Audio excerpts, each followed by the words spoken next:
How's it going, Twitch? My name is Skull, and on behalf of East Asia Soft, welcome to today's stream. Today is Sunday, which means that it's time for me to continue my playthrough of SeaBed, a Yuri visual novel. And I continue to have no idea what is going on. That's all the context you're going to get. So I think we're currently looking at Sachiko's point of view, talking with Nane about arranging furniture in the hotel here. Hello, Flaybuster and Dimlord. Nice to see both of you as always. Okay, let's continue.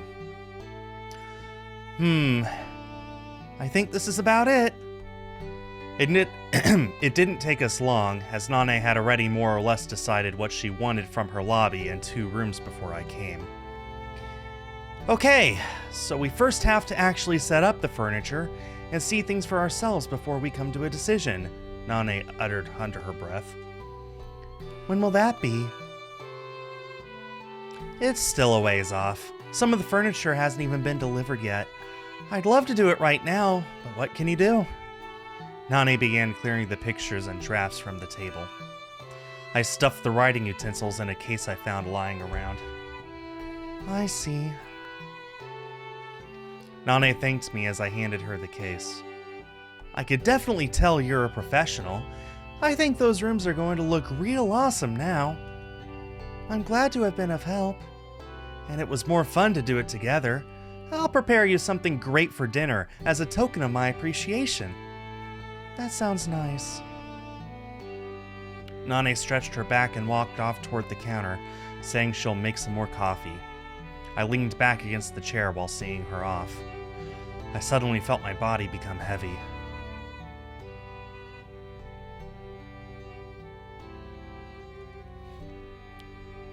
Chico?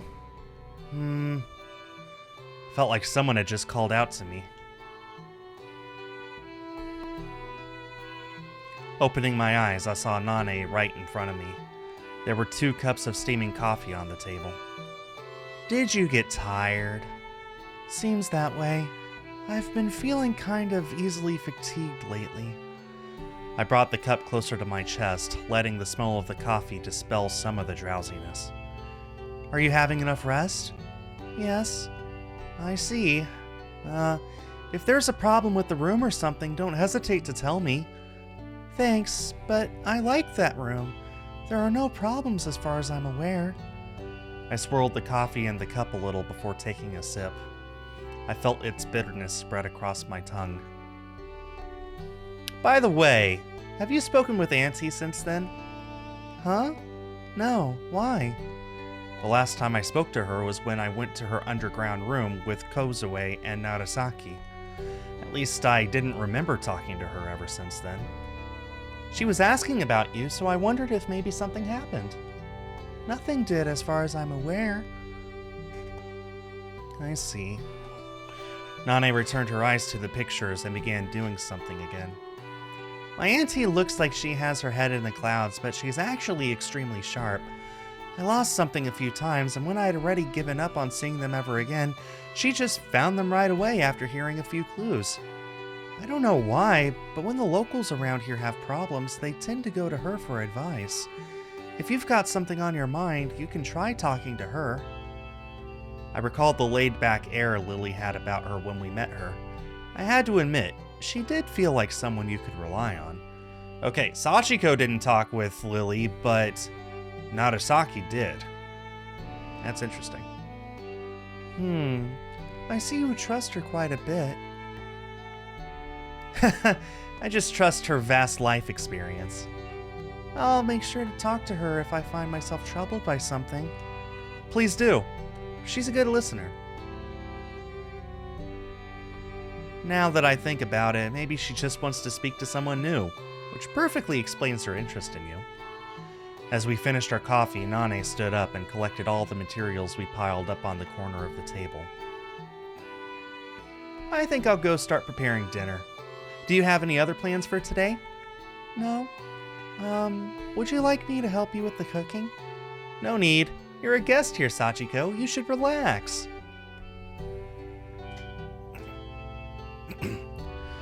We left the cafeteria together and parted ways in the lobby.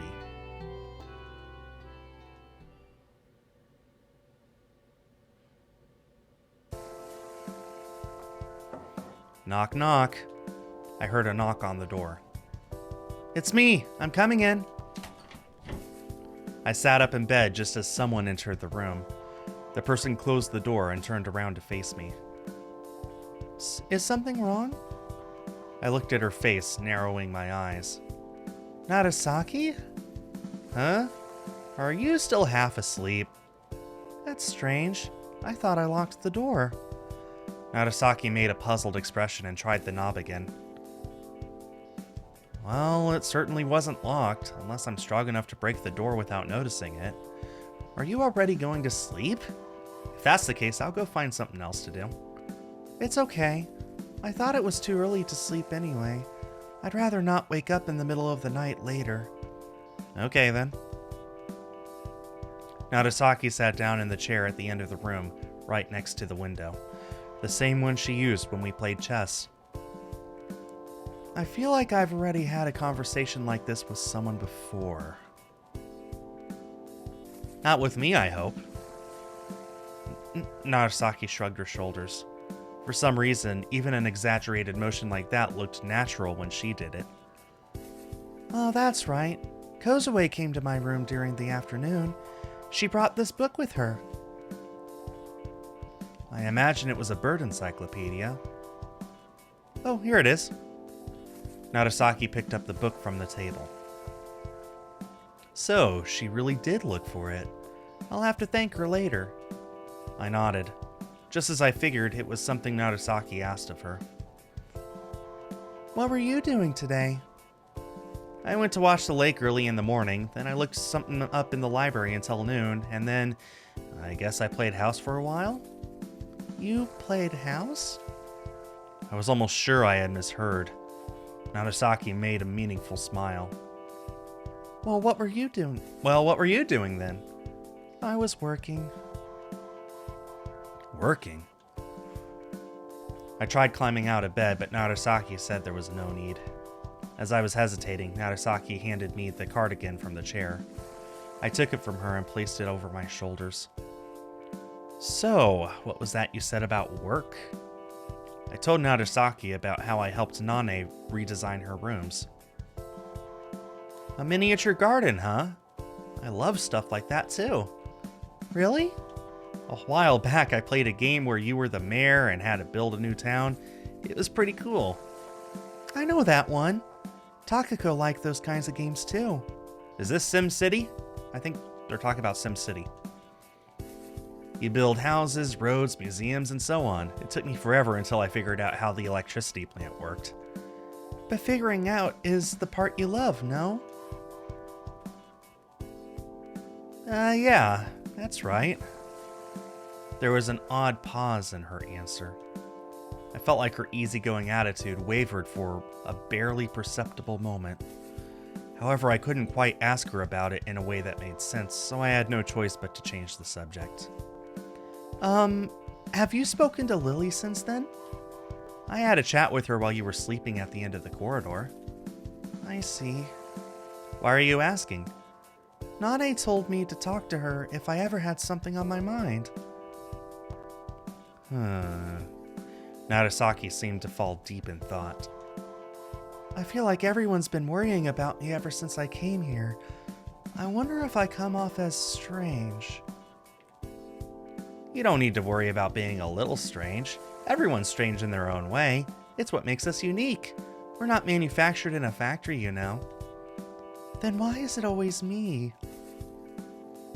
Everyone's more or less strange, but some are better at hiding it than others. They do it unconsciously, though. Well, I can imagine reading the mood and not standing out.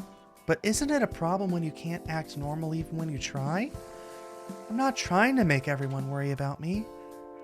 Nagasaki lightly shook her head. I'd say you're actually better at that than most. But right now you're tired, and it's not working as well as usual. I let out a sigh. Is there anything in particular bothering you? I remembered what I was thinking about in bed before Nagasaki came. I was mulling I was mulling over what you said about the structure of my hallucinations. You mean how you forgot all about the funeral and the date of the trip? Yes. The way I created an alternate office in my head so I could trick myself into thinking Takako was still around. I'm not the kind of person who usually dwells on her past, so I thought I wouldn't have made up such a ridiculous story. But after our conversations, I began wondering if I couldn't have done it without my knowledge. I'm not sure how to explain it, but I did something really creative today for the first time in a long while, and it was really fun. Nane seemed to have fun too, so I asked her why. She said it was fun to imagine how someone would sit in the same chair we relocated to the lobby. And I found myself agreeing. I paused there. I hadn't really collected my thoughts just yet. You mean like imagining Takako sitting in that chair? Yes, I do it during work too, but even in the past, I kept imagining similar things as I read books. So the fact I came up with an alternate office in my head wasn't all that strange either. You said there was a reason for it. I did. It might just be that I wanted to meet Takako again, even if it was through a farce. So you're saying you made up Takako just like that lobby's design? That was the idea. I guess that's possible. I pulled out one hand from under the sheets and showed Nagasaki my palm and knuckles.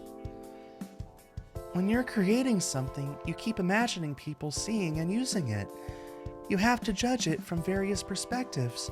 You imagine where it's going to be and how it's going to be used.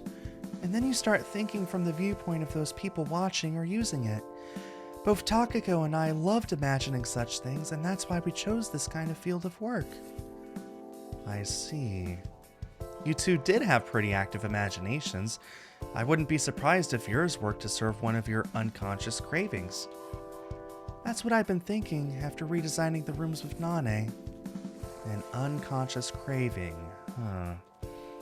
However, you should know that it stops being unconscious the moment you acknowledge it. Now that you're aware of Takako's situation, there's no reason why you should keep seeing her. Yes. What's your opinion about that? Nagasaki slumped in the chair and crossed her legs. Her index finger and thumb were on her chin, indicating that she was deep in thought. I think you're on the right track. Don't you find it a bit too simple, though? Depends on how you feel about it.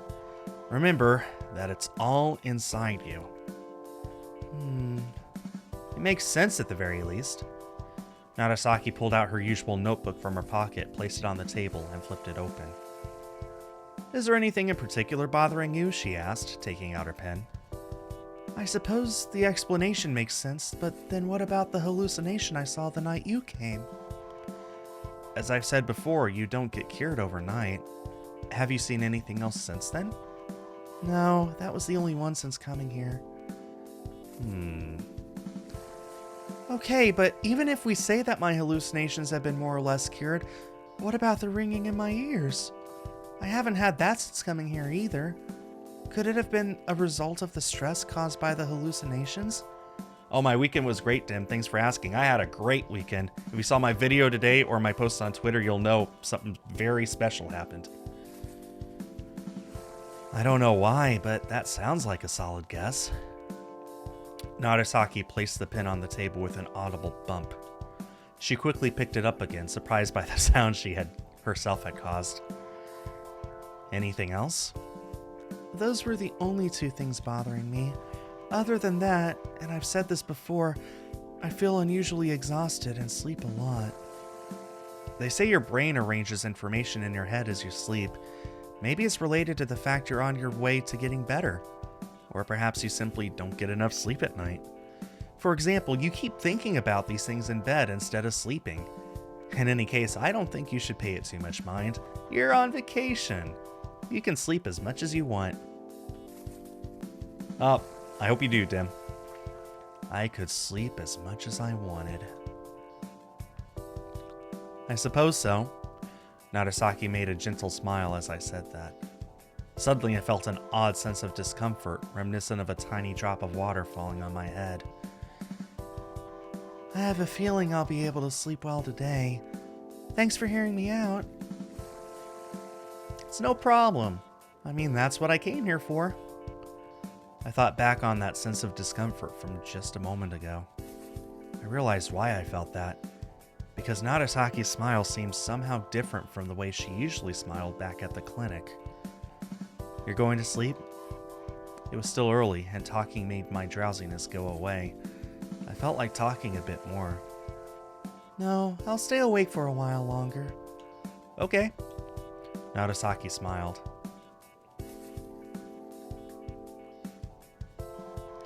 Then we shifted the subject to the interpretation of dreams.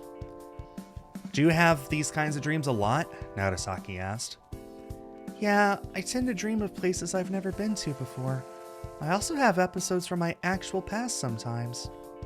I'd love to hear about your other dreams, provided you can still remember them. Well, you know how dreams are. I can barely remember anything. Oh, that's fine. Just tell me what you can remember. I told Narasaki about what I dreamed about recently. She kept taking notes in her notebook. She didn't write anything down, though. At times, she simply listened.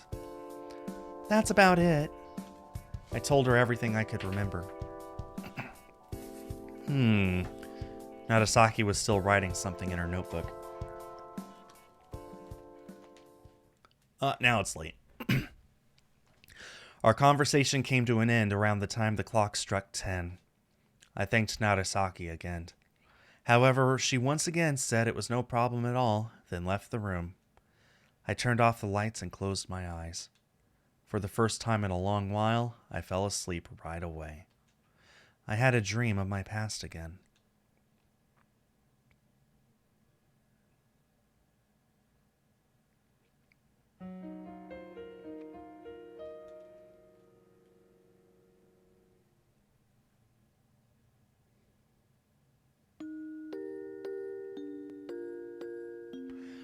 The sand in the sandbox was powder-like, as though it was delivered here straight from the beach.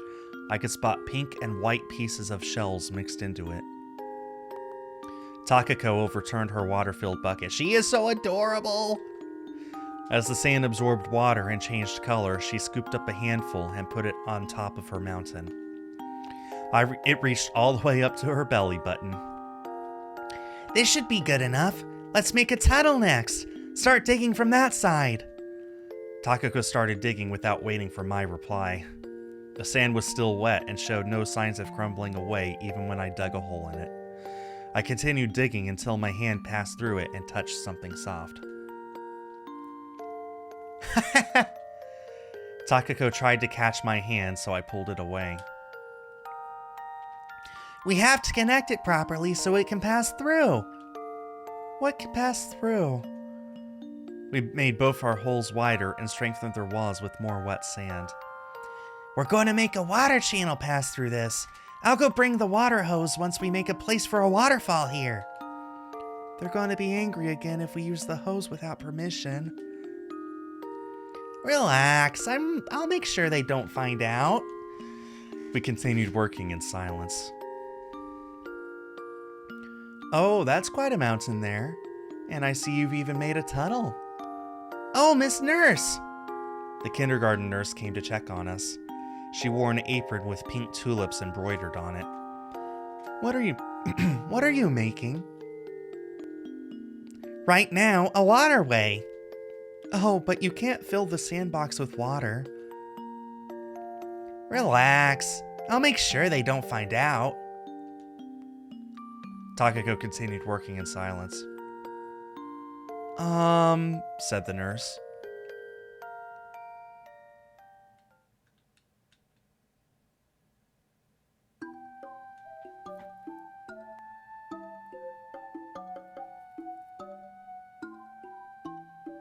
Yep, that's correct, Dim. That was interesting. Why would Takako say that twice? It's almost like Sachiko wasn't even there. The chilly air in the room woke me up earlier than usual. I went out for a walk to kill some time before breakfast and ran into Lily as she was sweeping the leaves off the path in front of the entrance.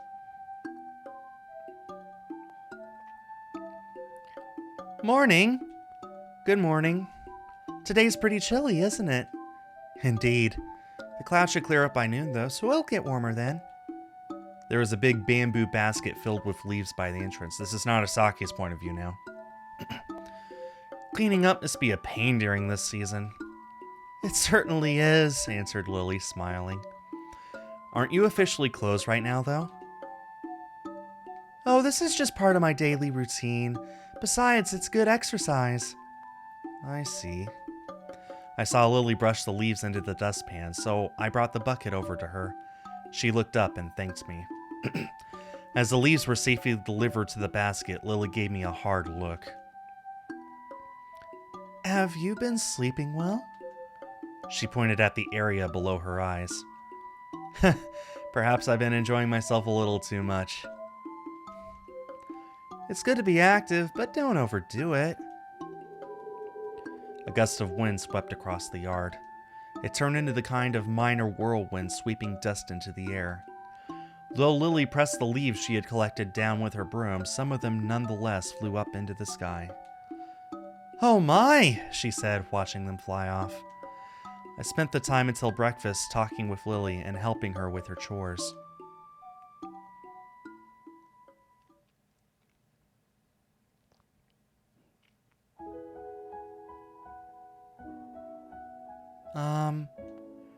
I heard a high-pitched voice next to me. Can you hear me? Yes? The person that voice belonged to had her pale eyes fixed on me. I looked around, having just been pulled out from the darkness of deep thought.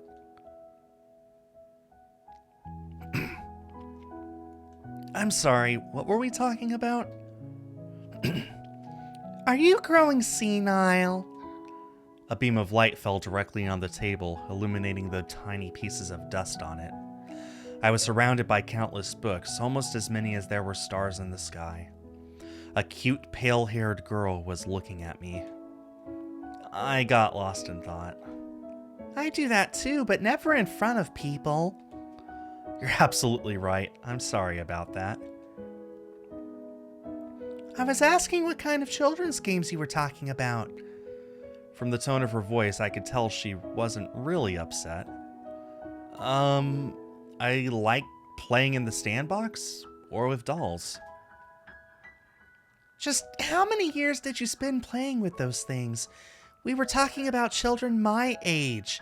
I mean, it all started when you asked me if I played with other kids my age. Hearing that, I finally recalled some of our conversation. Kozue stared at me with suspicious eyes. Well, you can ask your classmates about that.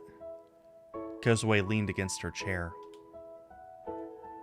This might sound surprising, but I don't actually know anyone well enough to start asking questions like that in class. And I'm not planning on making new friends either. Why? Too much effort. Why do you feel that way? I'm not interested in what they're talking about. And what are they talking about? Boys usually talk about video games while girls discuss TV and idols. Sometimes they go to karaoke and events or whatever. And you never feel like joining them? If they invited me, I'd refuse. Me being there would only sour the mood. You don't have to reject them. It could turn out to be pretty fun once you actually try it. I don't watch TV, so I wouldn't be able to follow their conversations anyway. Kozue was talking much faster than usual. While she seemed concerned by the subject to an extent, she obviously had reservations about discussing it in a public place like this.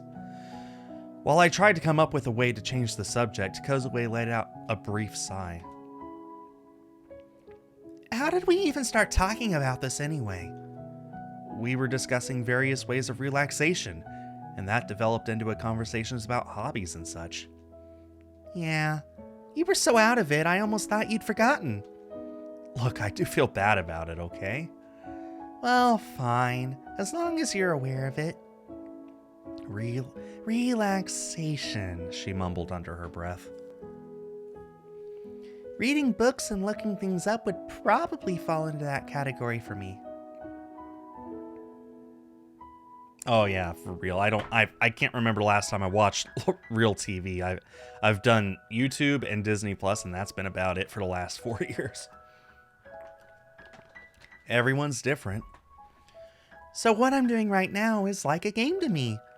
What's playing anyway? Playing is playing. There should be a dictionary around here if you want the exact definition. I mean, we're in a library. Kozue raised her face and looked at all the shelves surrounding her. I don't know where the dictionaries are. Want to go look? I placed my hand on the armrest. I'll do that. Kozue stood up and promptly disappeared into the library's sea of shelves. Well then, I stood up and headed in the opposite direction. There was a library map at the counter. Kozue looked like she wanted to compete at who would find the dictionary first. As I walked between the shelves of large books and textbooks, looking for the Japanese dictionary, I spotted Kozue on the second floor. She waved at me with a book in hand. I returned to the desk. Kozue descended the stairs with the dictionary safely in her grasp. You were fast. I recalled spotting it back when I was looking for your bird encyclopedia. I see. Kozue placed the book, which looked somewhat too large to be comfortably held in her hands, on the table and flipped it open.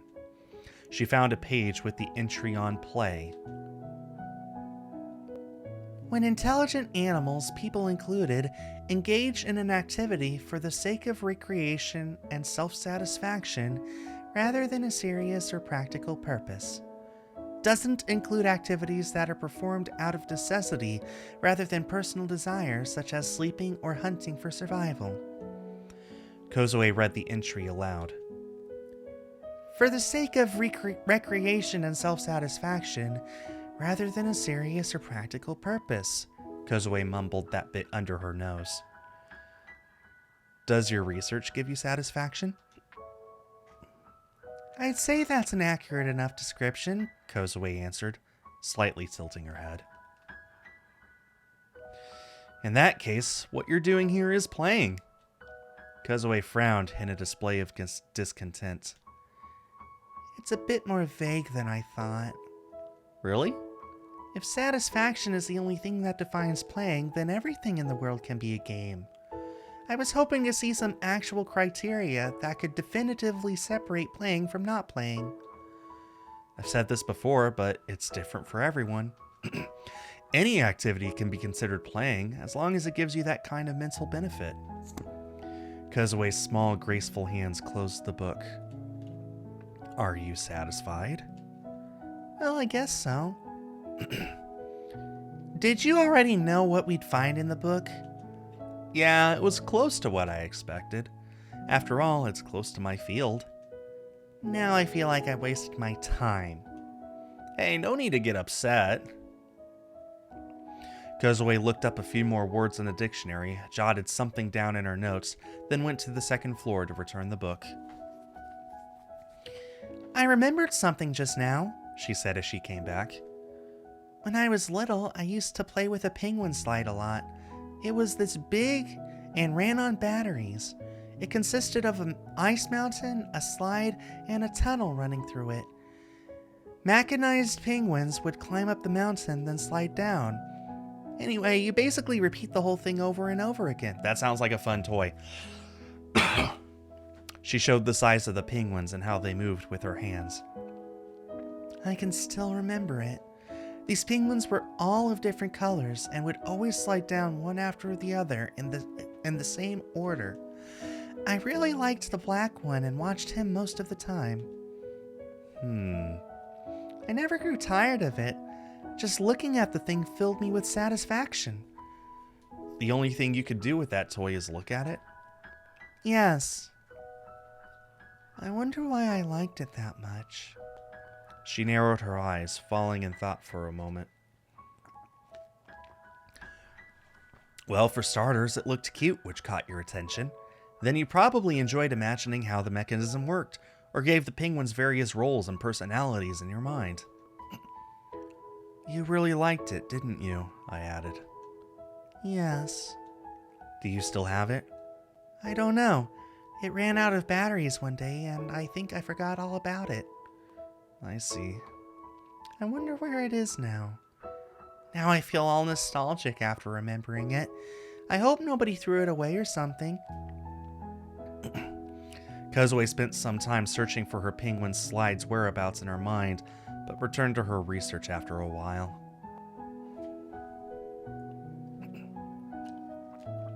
We exchanged a few words over that time, but didn't talk about anything particularly significant. As the library grew dark, Kozue cleared up her tools and left.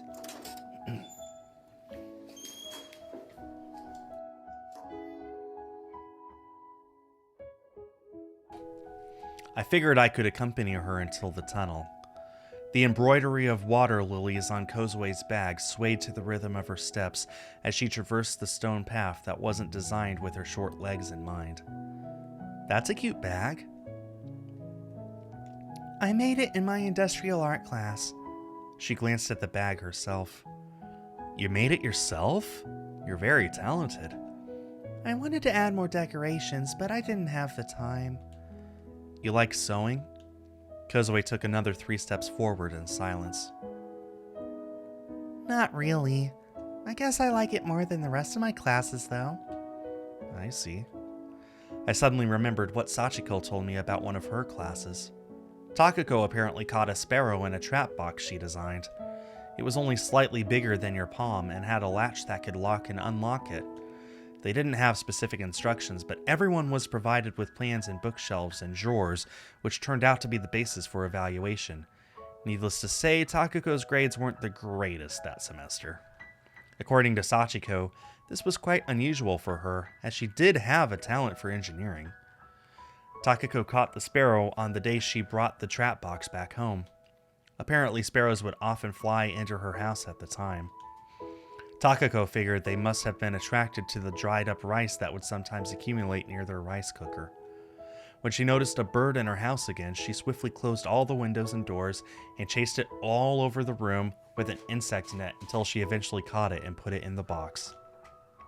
Sachiko got angry at Takako for stuffing an animal into a cramped box with no windows, telling her to consider how she herself would feel if she were in the bird's position. However, the sparrow didn't spend long in the trap.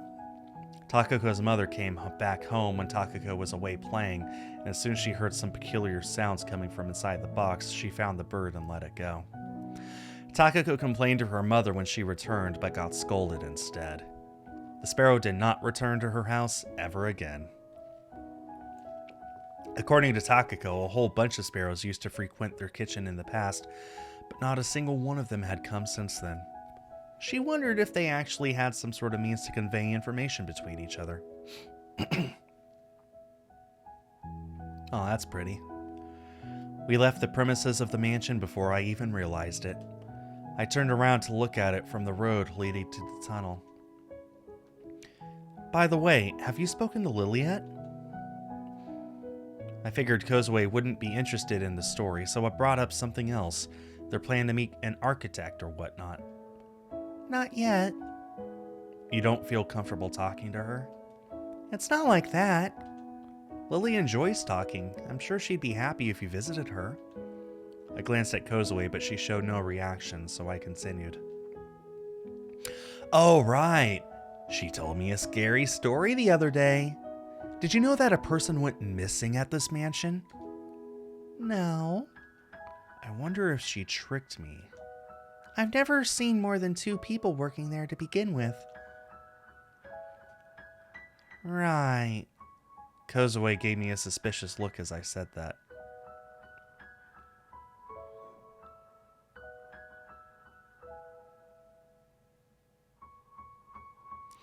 Much like last time, I said my farewells to her as soon as we exited the tunnel. She nodded, then made her way down the slope.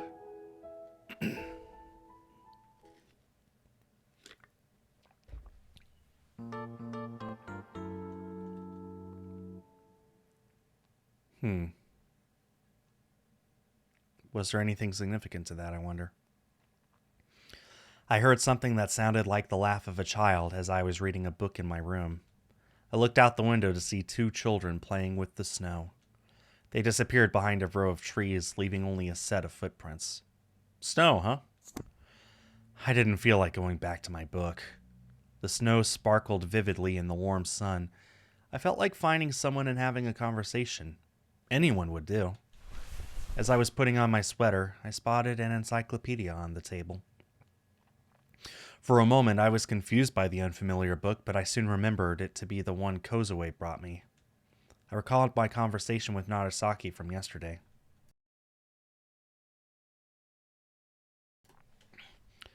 I wonder if she forgot it. I considered returning it to the library, but instead decided to personally hand it to Nagasaki. With that in mind, I placed the book in my handbag. As I was walking through the mansion, I realized something was odd. It was a distortion of sorts. Although the windows on the first and second floors all opened to the same area, they gave me different views. From the first floor, I saw the port town in the mountains, while the second floor windows gave me a view of the inner yard, which was supposed to be on the other side. The number of rooms and windows didn't seem to add up either, while the ceilings seemed to rise higher and sink lower depending on my location. Could this have been the result of the renovation, or was this place always designed like this? I wonder what could have led to this. Even after exploring all 3 floors, I ran into no one.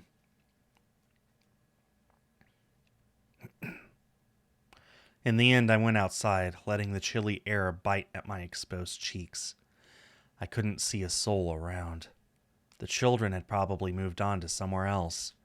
Snow had piled up quite high around the area of the fence. I could still see the footsteps on it. I followed them, only to realize they were leading to the inner yard.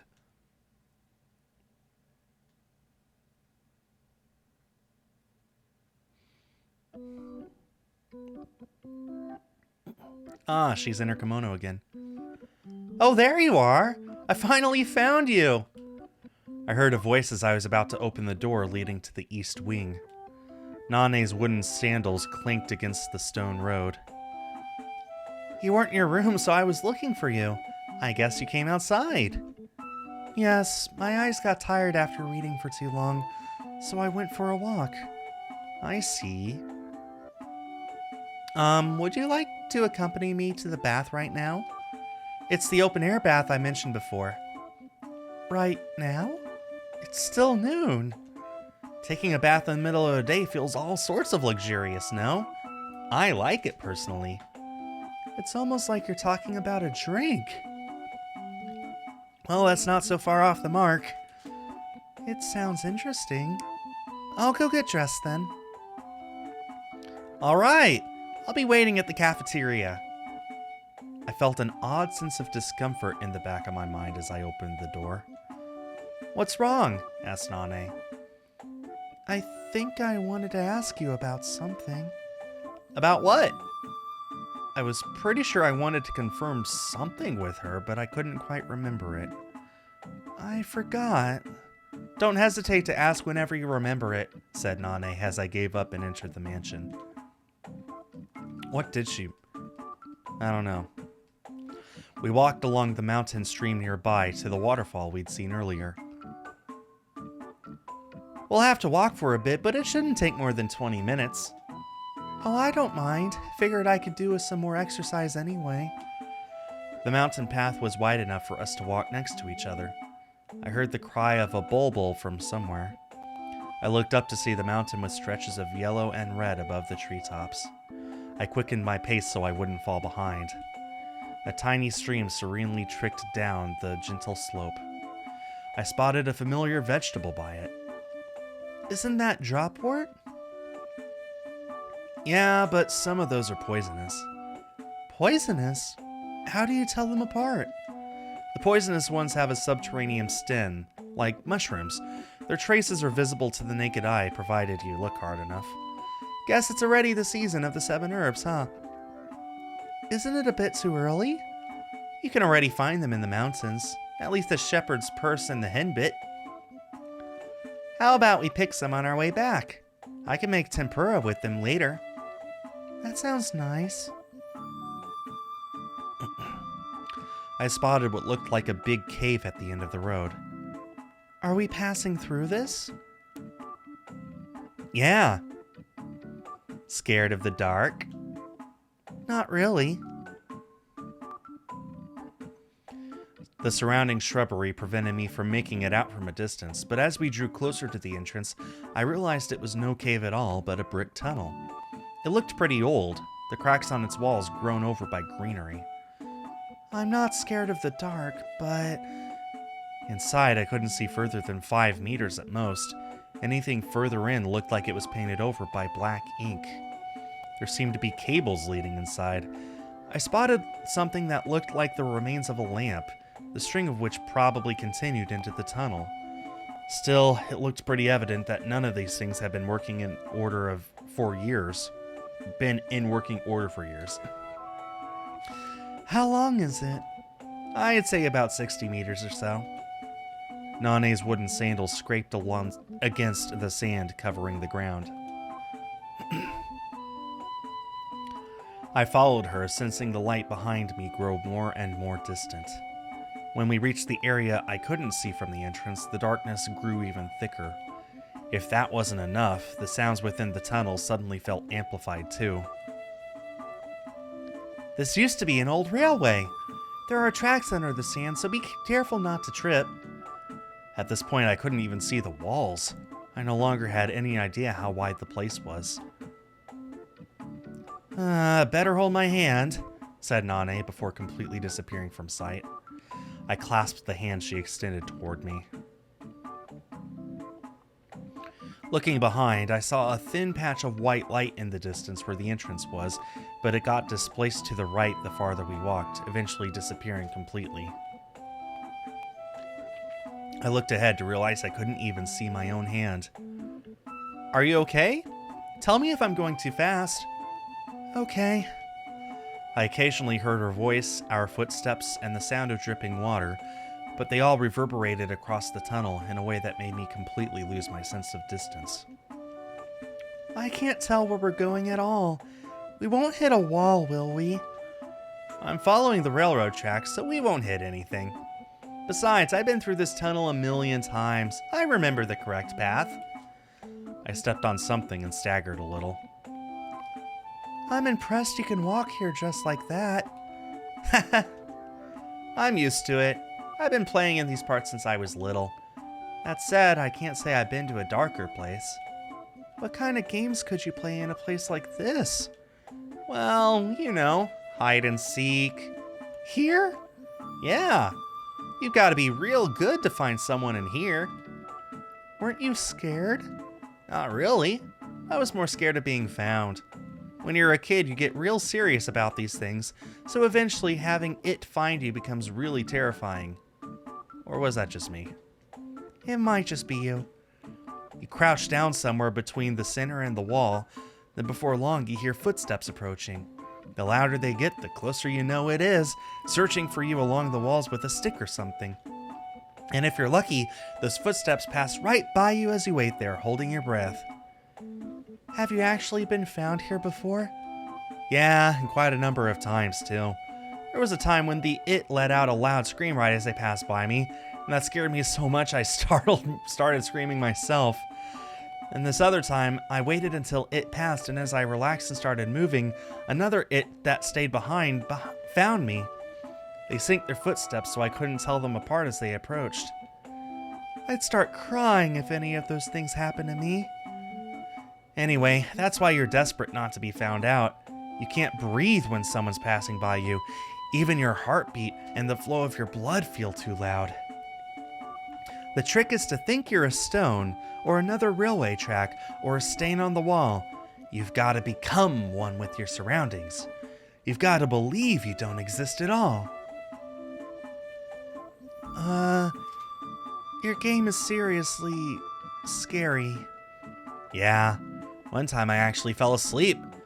Or maybe I ended up believing I didn't exist. But it was like I suddenly regained consciousness after losing track of time. And for a while I couldn't tell who I was. I couldn't see my limbs or anything in the dark. I don't even think I realized I had eyes. I eventually ended up staggering out of the tunnel, my mind as empty as ever. Once I saw myself in the evening sun, along with all the familiar trees, streams, and the library in the distance, did I remember who I was. As you can imagine, I hurried home right away.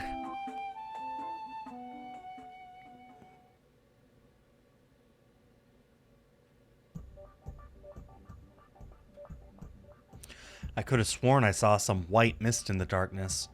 Upon closer inspection, I spotted a crouching Nane surrounded by it. We passed by her. And here's the exit. I saw a light in the distance. It grew bigger and bigger with each of our steps. We passed by her? What does that mean? The raindrops on the ceiling sparkled in the light like stars. I could make out a hand holding mine in the darkness. Its long, warm fingers felt somewhat nostalgic. As I let go of her hand, Takako turned to me. "What's wrong?" The countless stars of the Milky Way extended across the sky. The Southern Cross shone almost blindingly in the distance. "I don't know. I felt odd for a moment." Takako let out a laugh. I could hear the sawing of waves somewhere behind me. "I guess we've had enough fun for today. We still have a whole day left here, so maybe it's about time we return to our cottage." I followed Takako's gaze to see a long, shallow bridge leading to a cottage above the cobalt blue sea sparkling in the moonlight. "Hey, let's lie down on the terrace benches and watch the stars. Then let's sleep together." I could make out black hair and black eyes reflected in Takako's pupils.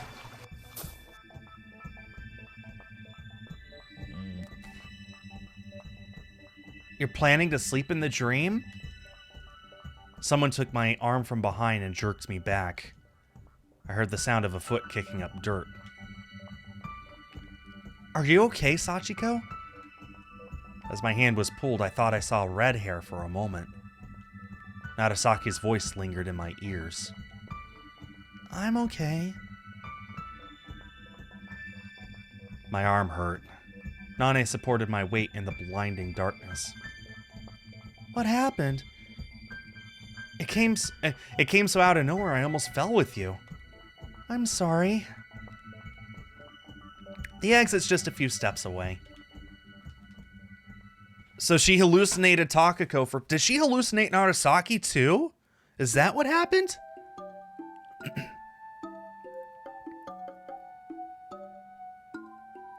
I'd have to go back and look at the VOD because that happened. That was like a frame of someone else showing up, and I think that was Narasaki.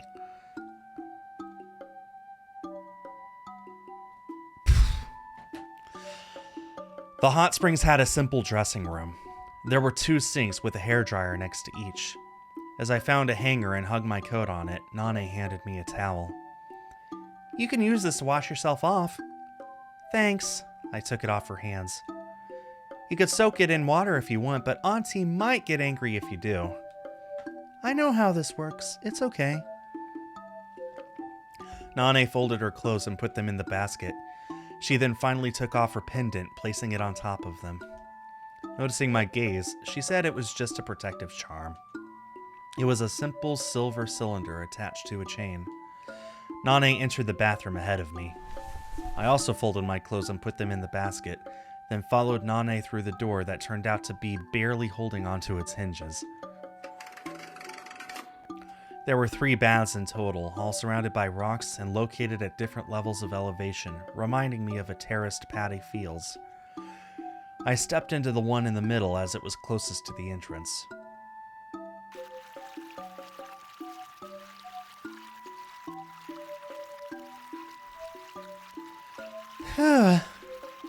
My limbs, having grown cold without me even realizing, gradually began to warm up in the hot water. Hot springs are amazing. "Oh, I didn't think there'd be any more left." Nane scooped up a small yellow leaf between her thumb and index finger. I could see countless tiny stars sparkle upon the transparent surface of the water. The branches of the surrounding trees extended above the hot springs. It sure warms you up. If you prefer something hotter, you could try the bath one step higher. It's closer to the source. I'm fine right here. The hot spring at the top seemed to be a simple one as well. Its water's translucent and odorless. I just realized that this is Nane, not Sachiko. He looks so similar. Okay then. In that case, come over here. She pointed at a spot in the shadow of one of the branches, opposite of where I sat. If you look to the left, you can see the library right up there by the mountain. See? I followed her finger to see a canopy of countless trees swaying in the wind. I could make out the library dome amidst the sea of greenery. Found it? You could even see the whole town from this vantage point. The pale mountains in the distance almost melted into the boundless blue of the sky. I could make out the contours of a small port town at the foot of the slope. That's quite a view. Almost no one knows about this spot. I can pretty much have it all for myself. The hot springs here are also of the rare carbonated kind. Apparently, they loosen your blood vessels and help with high blood pressure, heart disease, and other circulatory problems. Look, you can even see the bubbles near your skin. Nane stroked her arm, causing the little bubbles around it to burst. You really do know everything about this area. Well, of course I do. I've lived here my whole life. You're like the witch of the forest. I might be a witch, but I'm no old crone. I'm as old as I look. So, you're a wicked witch then? No, I'm a good witch, like Samantha. Are you sure you're not older than you look? There weren't any kids my age around here, so my mom and Nancy took me out for picnics a lot. We went gathering wild vegetables too. Like Hisui. Yep. You'd be just as knowledgeable about plants and birds as if you lived here. I wonder about that. Your surroundings naturally seep into you before you know it. At times, it honestly feels like we're all just products of our environment. Like mirrors that reflect only parts of the world around them. Nane paused, seemingly searching for the right words. The only things that differ between said mirrors are their size, shape, and the direction they're facing. What about colors, or the condition of the glass, like stains and cracks? Yeah, that too. And so you're only a warped reflection of your surroundings and the people around you. Maybe that's true. I wonder what the shape of your mirror is. I'm sure it's shaped like this mountain, or the forest, or my mansion. As I've said, I pretty much grew up living and breathing this place. I feel like I can see the forest and mansion much better when I'm with you. Thanks. What do you think your mirror is shaped like? Mine? I guess it's hard to figure out something like that about yourself, Nane added as I fell silent. A small red star danced through the air and landed on Nane's head. Noticing my gaze, she placed a hand on her head and picked up a leaf. I didn't notice at all. She let out a hearty laugh. Like you've said, I didn't live a particularly introspective life. But if there's one thing I've always had my eye on, it's my childhood friend. Oh, that sounds romantic. I wonder. I think I've already told you, but that person is no longer here. I'm not sure how to put it, but I'm still jealous in a sense. I wish I could have met your friend. Another leaf landed on Nane's head. You know, I just realized something. What? Why didn't you bring a flashlight to that tunnel? I thought it'd be more fun that way. Should have known.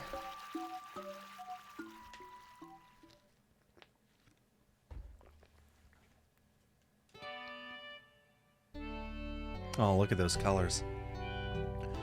Phew, that sure was nice. Let's hurry home before we catch a cold. Nane stepped out of the dressing room while I was gazing at a big maple tree. Wrong way! Nane stopped me as I started in the direction we came from. Let's go back through a different route. She began walking in the opposite direction. I followed her. This alternate route down the mountain had a small safety fence, but I wasn't sure how helpful that would be once you actually tripped. I looked over the fence and through some branches saw a glimpse of the mansion's roof in the distance. Nane took out a green candy from her sleeve and popped it into her mouth. Here! She offered me a red candy. I'm fine. Okay then. Nane put the red candy into her mouth. I heard her bite through it. You like candies? Yeah, I guess. You had some with you when we went to the waterfall too. I get hungry easily. You're hungry? This is my emergency fuel. Think of it as coals in a steam engine. Are your teeth okay? I've never been to a dentist in my life. I guess my parents didn't love me very much. Do you mean that story about oral bacteria transmitted by the mother causing bad teeth? I never believed that. I don't know about that, but it's true my mother didn't pay much attention to me when I was little. I'm not sure how to explain it, but she was kind of unable to pay attention to multiple things at the same time. When she focused on her work, she'd forget to eat, sleep, and pretty much anything else. The same rule applied to the people she loved. When I was little, she had someone more important than me. You don't love your mother? Never really gave that much thought. I don't know, it just felt normal to me. But I did feel a bit jealous when they looked happy together. I think that's still better than forcing yourself on others, at least. Yeah, I think I understood that back then, too. I heard her chew through another candy. This is very pretty, Flora. Wait a second. Nane leaned over the fence to the right and plucked out some plants. Let's go. What was that? Here. She showed me a long stem with many small leaves on it. Oh, a shepherd's purse. Yep, found it right away. Luck seems to be with us today. She put it in the basket she carried.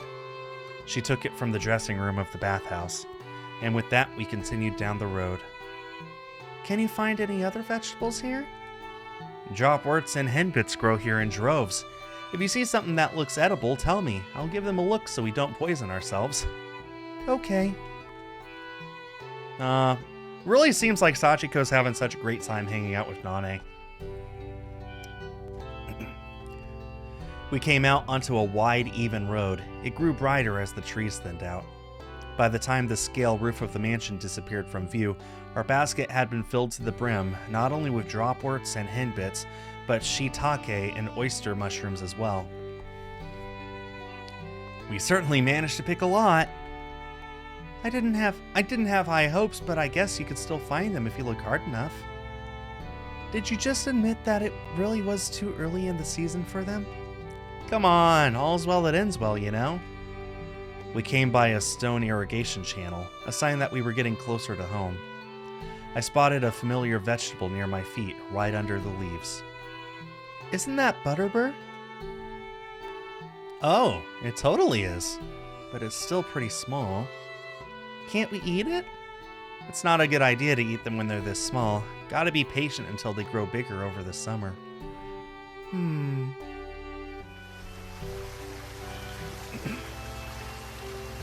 I'll go wash the dirt off our plunder. Give me a moment. She descended the stone steps and, leaning over the edge, immersed the entire basket in water. The dirt was swept away and the translucent liquid traveling toward the mansion. It stings. Nane continued to wash the vegetables with her bare hands. I spotted an odd branch covered in bundles of white hair. What is this? Ah, it's a pussy willow. Nane lifted her face while remaining seated. She broke the willow tree branch in half and ascended the stairs. Here you go. I took one of the resulting branches from her. You like pussy willow trees? I think I do. I touched the hairy bundle, finding it just as soft as its appearance would suggest. I like them too. My mother used to keep a branch in our room at all times. I didn't get why she refused to pick more colorful looking flowers, but now I myself lean toward this kind of simple aesthetic. My right hand has gotten all red. Let's hurry home, okay? Nane started down the road. We were so close to the mansion that I could no longer see the entirety of its building. The high wall of the east wing filled the entirety of my vision. I turned around and saw a mountain covered in lush greenery. Above it drifted a huge cloud looking almost like a vast layer of snow. We might be getting snow tonight. Nane turned to me before I knew it. You think it's going to pile up? Yeah, it's definitely that kind of cloud over there. Let's go back and warm ourselves. Okay. Okay, later, Flaybuster. Good night. Yep, all these are archived on YouTube. Auntie always complains when I use oil in the main kitchen. Let's do it in the annex. The annex was connected to the east wing with a roofed corridor. While the main east wing was built out of plaster and bricks, the annex was more like a traditional Japanese building. Nane unlocked the door and slid the partition window open. The relatively wide entrance was circular in shape. The ground base in front of the door was made of stone and had some wooden flooring above it. You can leave your shoes there. Nane swiftly slid out of her shoes, using only her heels as the basket occupied her hands. She then stepped inside. I took my shoes off and followed Nane as the wooden floor creaked under my steps. The corridor was too narrow to walk side by side, but it took only a few steps to reach the stairs. I looked up, but it was too dark to see anything. Oh yeah, Auntie gave me a bottle of some pretty good alcohol as a present the other day. Can you handle sake? Yes. Nane slid open the partition door on the opposite end of the stairs. Go ahead.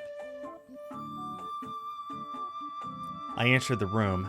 Nane followed closely behind me, but quickly disappeared behind another half partition. Have a seat and relax. The room was about 15 square meters in terms of size, and its window gave a view of the bamboo forest and some red wildflowers that could have been peonies. Aside from the dining table and a wardrobe, I also spotted 3 lights under the shell-like lampshade. What kind of room is this? I picked up the 2 futons I noticed in the corner of the room, placed them on both ends of the table, and sat down on one. The thick fabric was well dried and didn't hurt my legs at all. This is the maid's room, but these days I'm the only one that occasionally uses it. I heard her voice from beyond the partition. Through the somewhat darkened partition, I could partially see a kitchen. Oh, could you turn on the heater for me? Nane addressed me from the kitchen while massaging her tired legs. I reached out to the heater standing next to me and flipped its switch. The thing made a cracking sound before its bright orange flame lit up behind the metal grate. I turned it on. Thanks.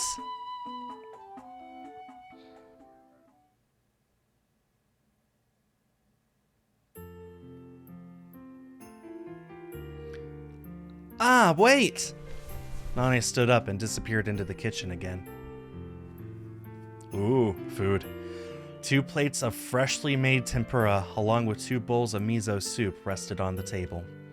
The wild mountain vegetable leaves Nane used for the dish were crispy at the edges, but green in the middle. The whole dish seemed to have just the right amount of crispiness. Meanwhile, the miso soup contained the rest of the vegetables we gathered. Apart from the shepherd's purse, the shiitake mushrooms, and the carrots, I could taste the leaves and stems of a few other plants.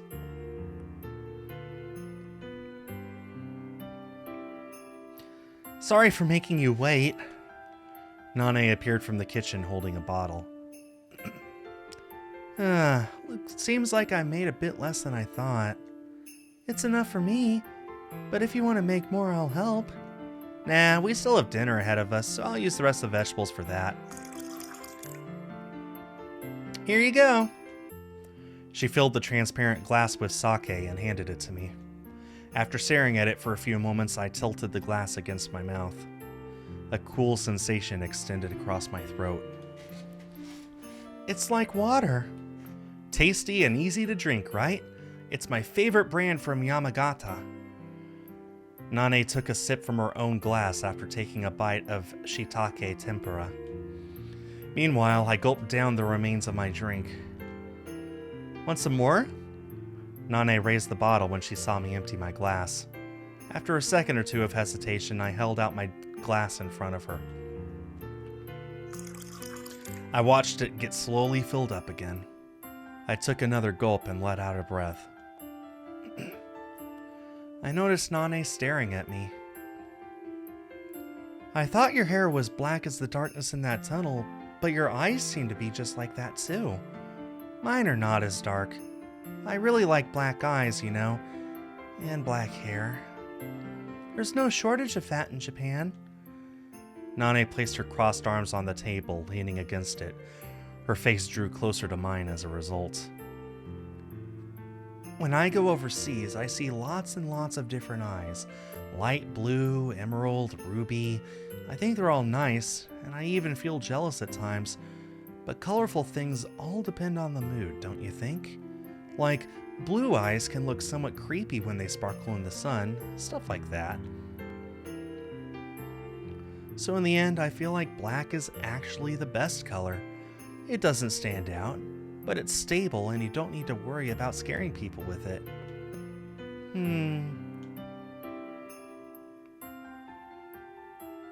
I tried concentrating my gaze at Nane's eyes, but realized I couldn't.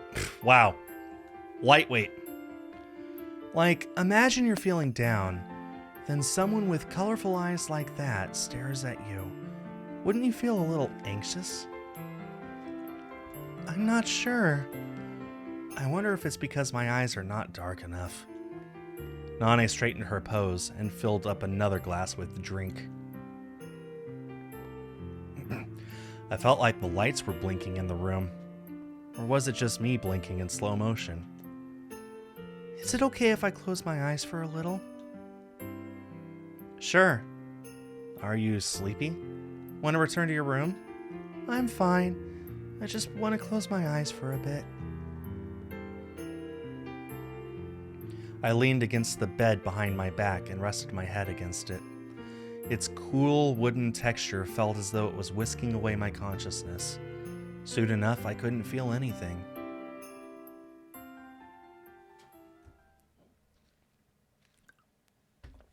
You know, I think Nane has a crush on her.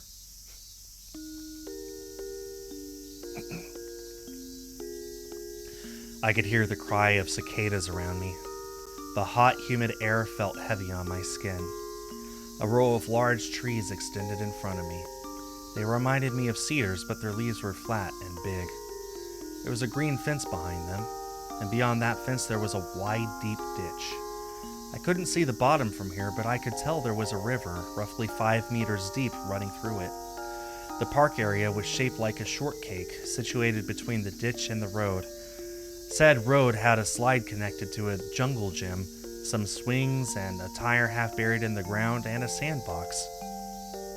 I wonder if this is another dream. I took a deep breath, letting the familiar scent of soil fill my nostrils.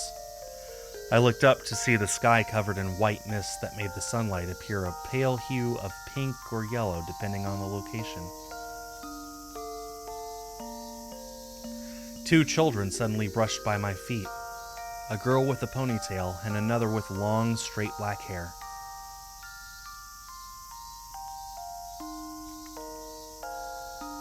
Let's catch some cicadas today. The one who gets the most wins. No thanks. I'd rather play with my doll. The ponytail girl was holding hands with the black-haired one while also carrying an insect net. Meanwhile, the black-haired girl was holding a doll in her free hand. You can borrow my net. Here. I don't like bugs. It's easy. Look, there's a cicada right there. I'll show you how this works. The young Takako pulled me by the hand to a large tree. They're so cute! They're so precious! She readied the net with her mouth wide open. Hey! Yeah! The insect flew away, avoiding Takako's net as she swung it downward. I felt something touch my face. I'm leaving. The black-haired girl began walking toward the park exit, wiping her face with the back of her hand. Hey! Wait! I just had a bit of bad luck there! Takako, still looking for the escaped cicada, turned around with a panicked expression and chased after the girl. However, as she did so, a sizable dragonfly flew right across her face. It's a golden ring dragonfly! She chased after the dragonfly, swinging the insect net in its direction. Glancing down, I spotted something on the ground. I picked it up and brushed the dirt off of it. It was the doll the black-haired girl had with her. I knew it well. Hey! I caught Takako, who was about to pass by me in her relentless chase after the dragonfly, by the shoulder. Whoa! Your friend dropped this. You should bring it to her. Oh, that's Sachi's doll.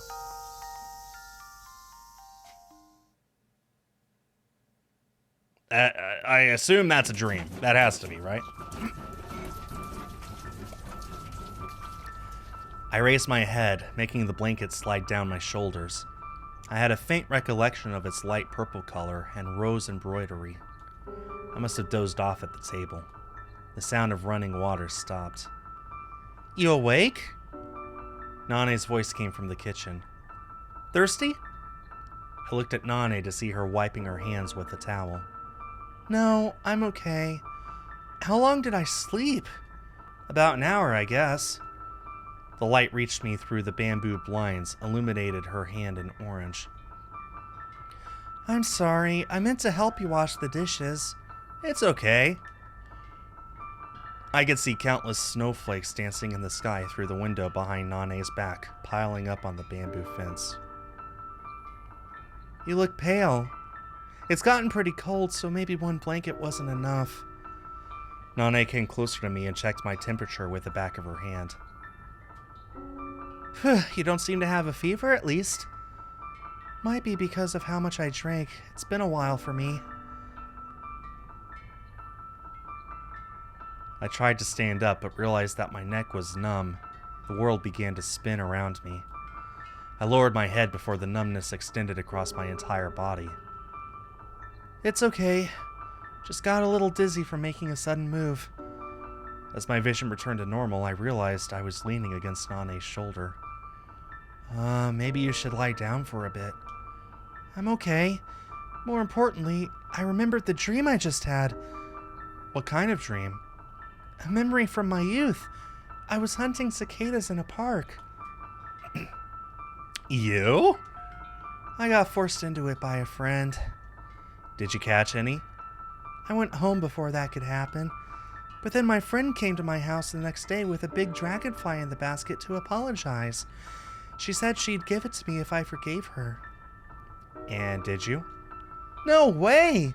I mean, if she brought a flower or something. But then she said she'd get something even better for me. I had to try pretty hard to stifle my smile. Sounds like a weird kid. You're telling me she never listened to others. And you didn't make up that day? We did. I told her I didn't need any other bugs, but then she tried to open the basket with the dragonfly right there in front of me, saying she'd give it to me anyway. In the end, I ended up promising to forgive her if she didn't open the basket anywhere near me. You made up like that? Yes. You know, you were both pretty weird. Nane smiled. I shrugged and smiled myself. I've been having dreams of my past quite frequently as of late. I glanced at the snow outside the window. Maybe it's because this place reminds me of my old home. I've heard that having dreams is a result of your mind organizing things it experienced during that day. Maybe it came upon an old album as it stored the tunnel, the hot springs, the pussy willow, and the rest of your experiences from earlier today. It's sort of become a recurring thing at this point, though. Maybe there's something you want to remember. Maybe. A small rectangular mirror was hung up on the wall in front of me. I could see myself in it, leaning on the table with one hand. Was the insect girl from your dream the same one that went with you to Italy? Yes. So you knew each other since childhood?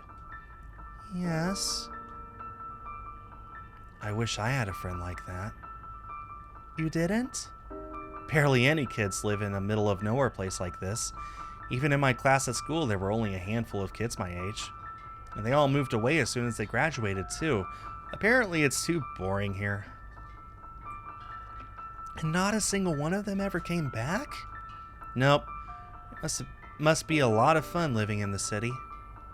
I don't know. I imagine most of them have become too busy to even consider things like that. Although it all depends on the person, of course. Well, I might have said I wish for a friend like that, but it doesn't mean I'm lonely out here. I never had a soulmate like you, so this is pretty much the norm for me. I see. Besides, I can enjoy nature to my heart's content. I'm not bored. Nane picked up the cup of cold tea from the table and gulped it down. Yeah, I wouldn't say it's boring here either. I'm having lots of fun too. You're going back to Tokyo in a few days, right? Any plans once you've arrived? I'll still have 1 day's worth of vacation time left, so I'll do some cleaning, then head to work the next day. How about extending your stay here? She looked at me with the teacup still in her hand.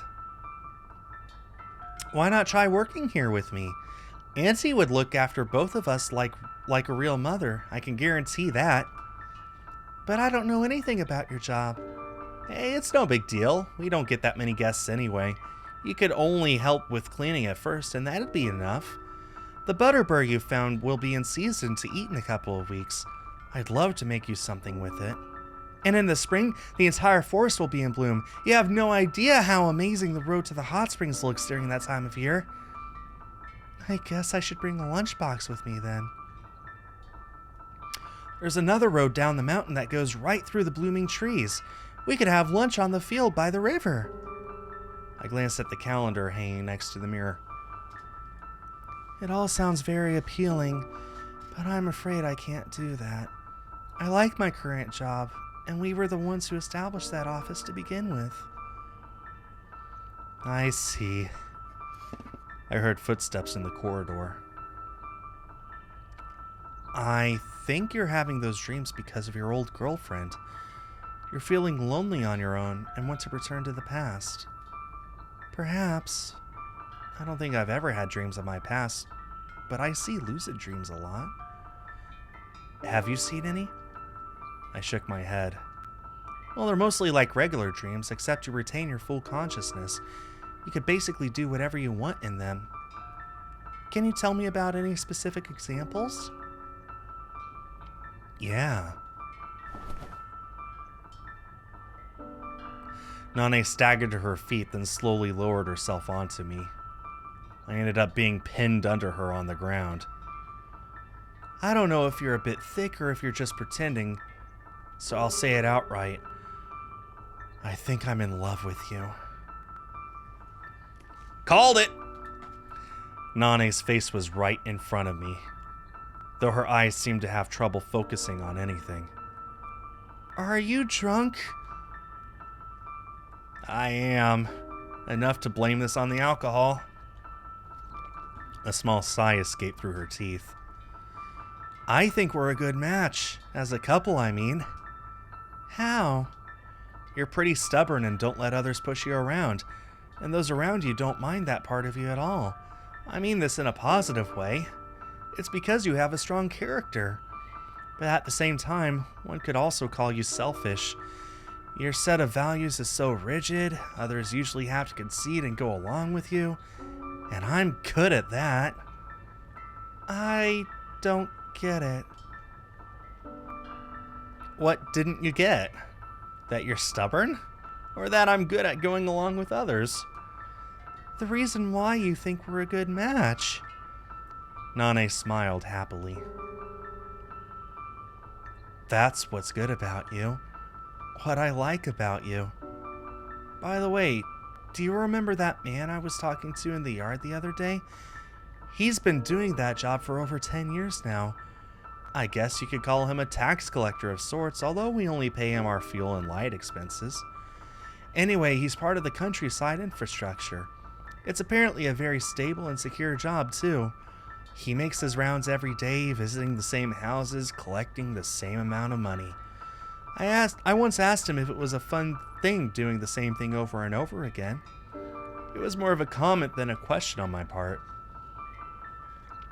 I asked him if he ever travels overseas for a change of pace and whatnot, but he told me he didn't have a passport, never had one, and that his job wasn't really all that boring to him. Over a decade, he has gradually learned how to drive from one house to another more efficiently, how to talk to customers, and so on. He's apparently able to squeeze enjoyment out of all those minuscule changes. I was really surprised. How can one enjoy such a monotone life? He only goes in circles, stuck in the same place forever. I couldn't imagine anything more terrible. Did you tell him that? No, even I wouldn't go that far. You can't say a thing like that in the countryside. Well, I don't know if it's any different in the city. Anyway, it's not going to be too direct out here in the country. People like keeping everything on ambiguous terms. It's like our society is a puzzle board and people are the pieces. It only works when they all fit perfectly together, but that can't happen if you're too much of an individual. Inside, everyone's completely different. Some might be a gelatinous amoeba, while others can take the shape of a star with rigid edges. So for everyone to fit together, we need an escape where we can be ourselves. And that's a hobby. Did that make any sense? Well, I feel like I understood that part about the countryside anyway. Anyway, I digress. Or rather, this will make sense later. But we were talking about how we were compatible. So in connection with what I started, there was another more personal reason why I never told him what I thought. Can you tell what it was? A difference in your values? Yeah. How'd you figure that out? There are many reasons why one wouldn't really reveal their thoughts to another person, but you mentioned it was a personal reason, so... Nane nodded. That guy is the oldest son of a local farmer, so he'll have to take over that business eventually. As such, how could I, a person without parents, responsibilities, or any strings attached, tell him what to do with his life? I might have ended up bringing a whole heap of trouble on his family if I accidentally convinced him. Well, people in the city are tied down by their responsibilities just the same. I see.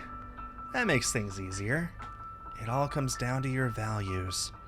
The set of beliefs I have as a free person and the values of those that have to support their families are entirely too different. It's impossible for two people like that to communicate honestly, and neither would they understand the other if they tried. The way you see the world depends on your environment and position in society. We are all pieces in the puzzle called society. Exactly. Anyway, I keep digressing, but I'm almost done.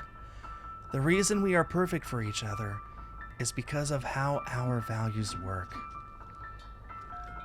I've kept thinking about this ever since I met you. Nane hesitated for a second, drawing her face back with her eyes closed. Your emotions are very faint, have you noticed that? When you're happy, sad, or angry, not like I've ever seen you angry, but when you talk about Takako, I can't see any sorrow in you.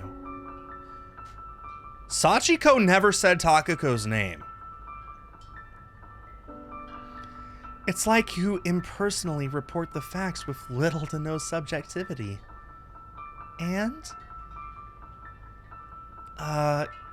Could it be that you didn't even cry when Takako passed away? She paused there. I kept silent, so she ended up opening her mouth again.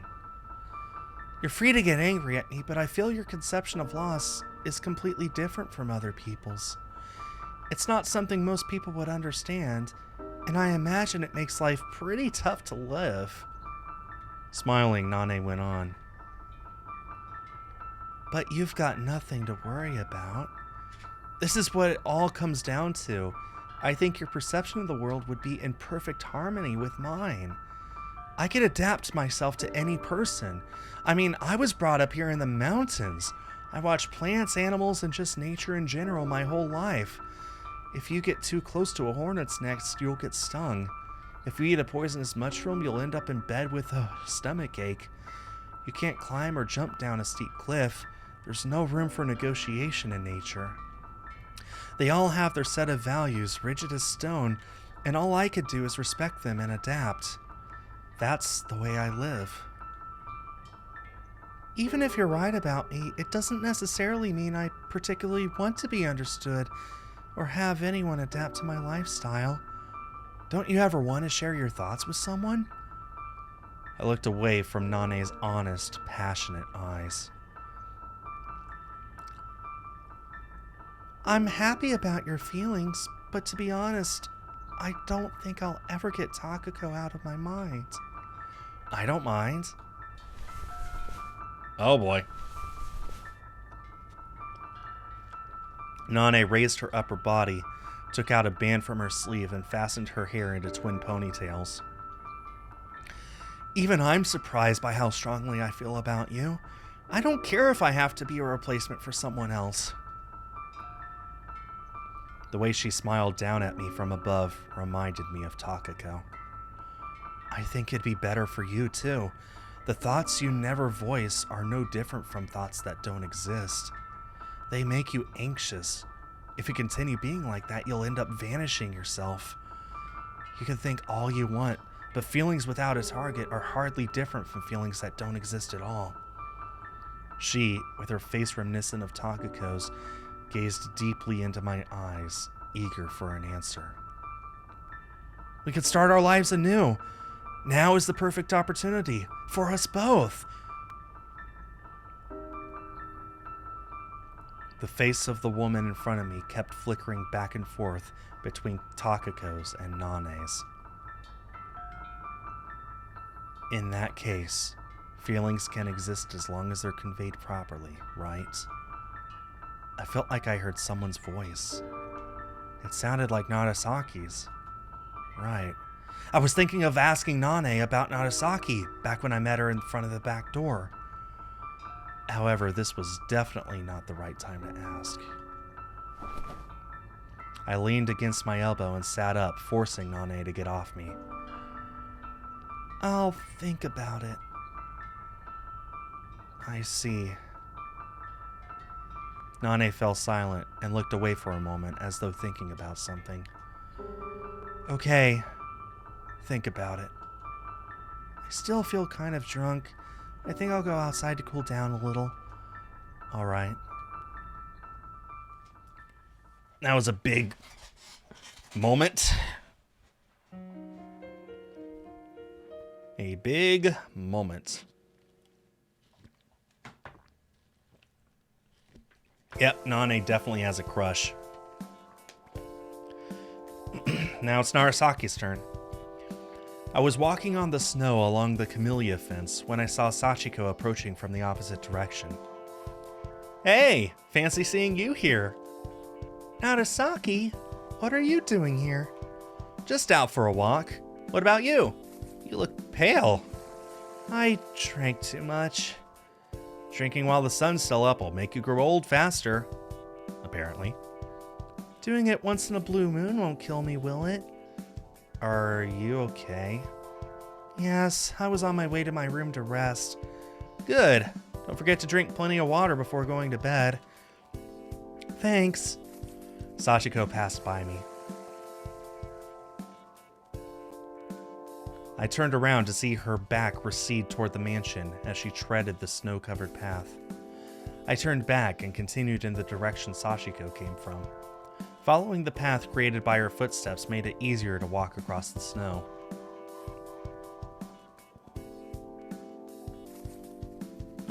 She changed out of her kimono really fast.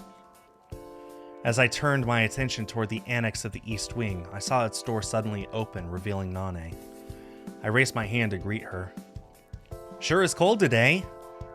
Nane wore a long-sleeved trainer and some light-colored jeans.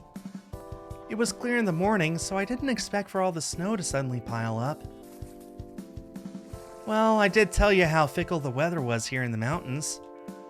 Looking at Nane's face nearly made me gasp. Her hair was flattened into long twin ponytails. I watched them sway in the cold breeze. How are you feeling? What do you mean? Nane looked at me with a frown. Sorry, I just remembered something. Gotta run.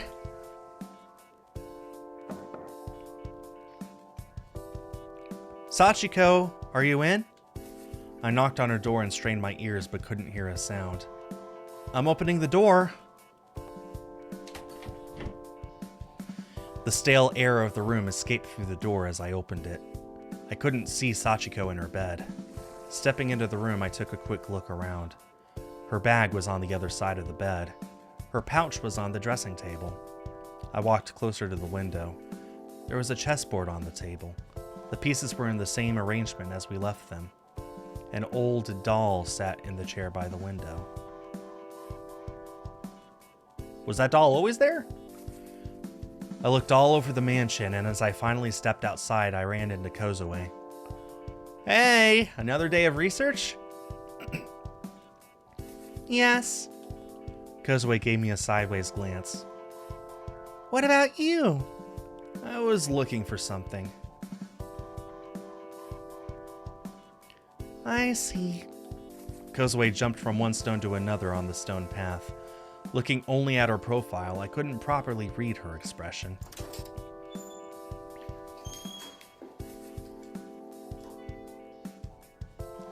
I could tell Sachiko wasn't inside as soon as I reached the library. After wandering the library for a while, I exchanged a few words with Kozue, then left. Meanwhile, I was thinking about Sachiko. I tried imagining where I would go if I was her, but I couldn't come up with anything.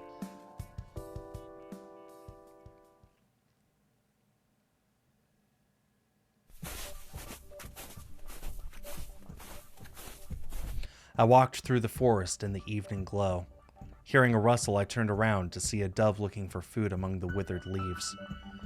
The sounds of noon birds had waned, and day slowly turned into night. This music sounds familiar. Have we heard this before? Sachiko, if you can hear me, please answer. I strained my ears but heard nothing. Well, I guess that's that. I saw something sparkle in the woods beyond the dove. Continuing in that direction, I found a clear lake with the evening mountain reflected on its surface. Its light waves glimmered gently. I drew closer to the water, spotting a bunch of white clovers. I looked over them for a while, but couldn't find any four-leaved ones. Suddenly, I heard a splash of water. The size of the ripples on the surface weren't enough to determine whether the sound was caused by a water bird or a fish. By the time I looked up, I realized that the sky had taken on a deep blue hue, giving home to countless stars. I tried looking for the Big Dipper and Cassiopeia, but found the Southern Cross instead. What? I rubbed my eyes and looked at the sky again. I gave up on that and looked to the lake instead. I let out a gasp. The lake had disappeared, with a shoal taking its place. The mirror-like surface of the lake was no more. Instead, I saw countless puddles in the sand extending beyond the horizon. All of them reflected the night sky. I looked at one of the puddles. My eyes met Sachiko's as she sat down on me from an inverted position. As she looked down on me from an inverted position.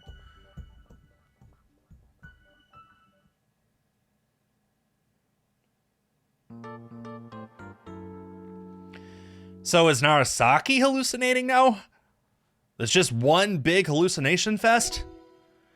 Tips. Narasaki's clinic furnace has been unlocked. Night duty room has been unlocked. And I suppose that's the end of chapter 4. Yep, that's the end of chapter 4. A cat in an aquarium. Well, we'll be continuing that next week, but right now I got enough time to look at the tips. Oh, good. Back to Takako's point of view. Save the game right there. Thank you. And return to the title to look at those tips. It's interesting that we're going back to Narasaki's clinic instead of continuing on the whatever was the second one. The second trip. Narasaki's clinic here. Furnace and night duty room. Let's read these. See what's going on. Maybe it'll give us a bit more of a clue, or maybe we're going to be completely confused. After the bath, Sachiko came to the furnace room. Without even trying to fight the loud noise inside, she mouthed that the bath was now open and free to use. I gestured that I understood. I normally use the shower in the clinic, but once a week I'd heat up the underground bath. After making sure that the furnace was working as intended, I headed to the bath.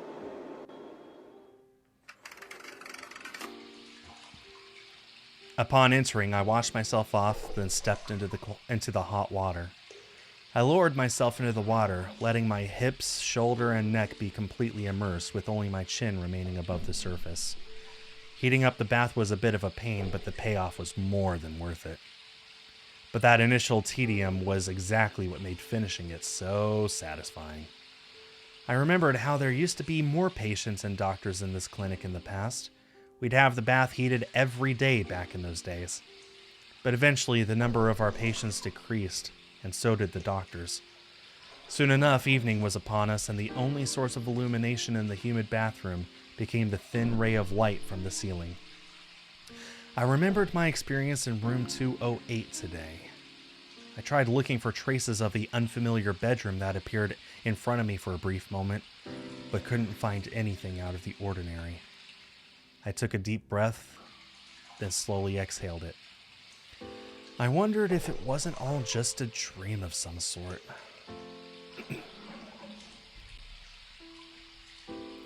I felt like I heard something prompting me to strain my ears. I could quite clearly hear the sound of drops falling to the wet floor, but somewhere in the distance, I felt like I could hear voices. It was just a feeling, though. I splashed my face with the hot water. I was probably tired. Now that I thought about it, the only time I slept over the past few days was the one time when I lost consciousness for an hour or so.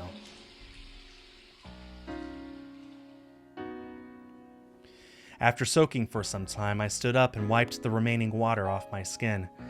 Then I changed back into my clothes and dried my hair with the dryer resting by the water basin. I turned everything off and left the keys to the furnace and the dressing room where they belonged. I was just about ready to head off toward the night duty room when a sudden onset of dizziness made me stagger on my feet. I needed to get myself some coffee and emergency sleep once I got back. Probably not in that order, though.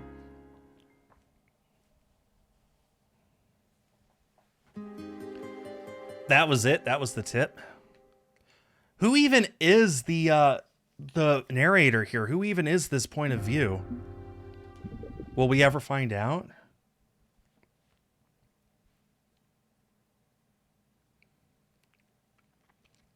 It was already 8 by the time I returned to the night duty room. I had a cup of hot coffee and lay down on the bed.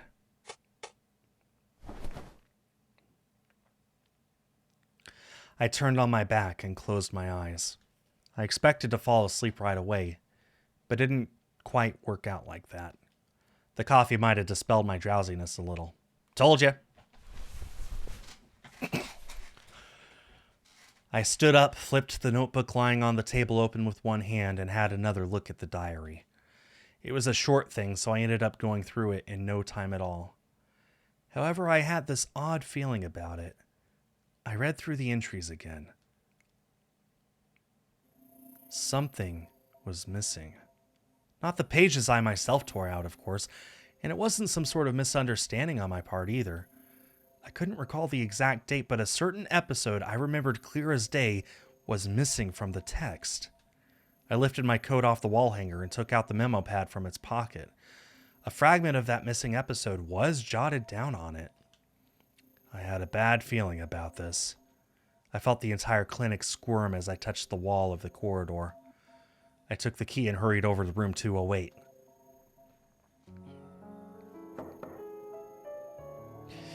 As I finally reached Sachiko's room, I knocked on the door. I waited for a while but received no answer.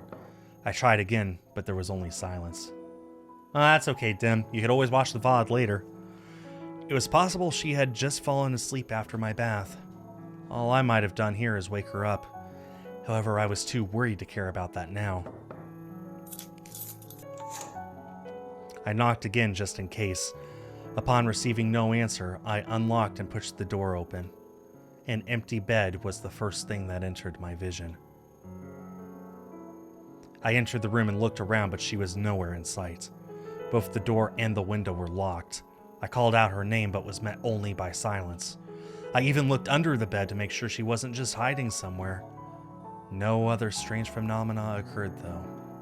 There was not a single trace left of Sachiko's presence. Her clothes were gone, and her bedsheets didn't look slept in. This was room 208 before her arrival. I left the room and checked the bathroom, the inner yard, and the dressing room, as well as any other place I assumed Sachiko might visit.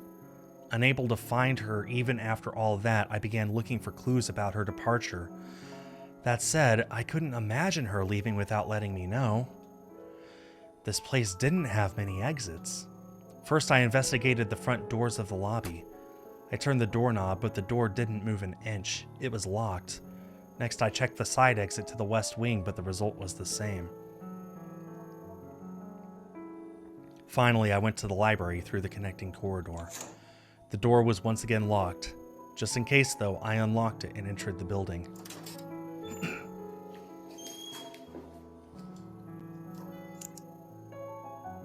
I took out a pen light from my chest pocket and used it to guide my path. I descended the spiral staircase, reaching the big doors by the counter. That was the last exit that could lead outside. I tried turning the doorknob. The door let out a metallic creak, but otherwise remained motionless. The doorknob refused to budge. I left the library, but couldn't think of any other place to check. I looked all over the clinic, going so far as to check every single one of the black windows. My mind kept going in circles. I wondered if I hadn't made some sort of a mistake. I kept retracing my memories, going all the way back to the first time Sachiko came here. As I gave up and returned to the night duty room, the clock had just struck 4 a.m. I tried in vain to count the hours I'd been awake for. Either way, I was at my limit. I collapsed on the tatami floor and used the closest futon as a pillow. It took mere moments for my consciousness to be swallowed by darkness.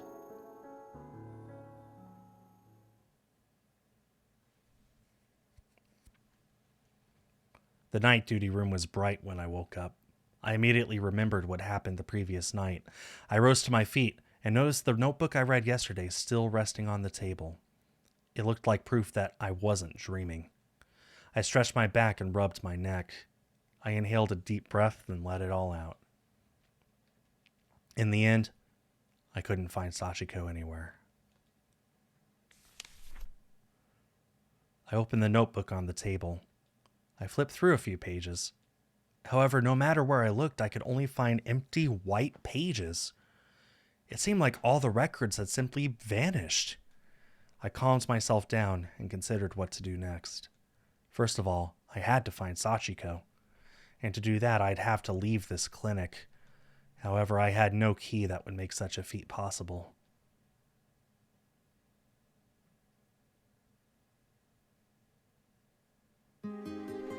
Is this person locked in just like her? Wait. It's impossible to leave the clinic. That's strange. Maybe we'll get an update in the future chapter. Whenever that may be. That was day 10 of SeaBed, a Yuri visual novel. Still as confused as ever, but I'm intrigued. I think that it was so adorable how Nane just burst out with her feelings towards Sachiko. Next week, we pick up wherever we left off with Takako, just after Christmas, I think. So thanks, Dimlord and Flaybuster, for being here. Shout out to the lurkers and everyone watching this on YouTube afterwards. I'll be back next Sunday to continue my playthrough of SeaBed, and I'll be back Tuesday to play something else. Do I even know yet? Nope, not yet. Okay. On behalf of Eastasiasoft, I have been Skull. Have yourselves a great day and a great week, and I will see you all next time. Bye-bye.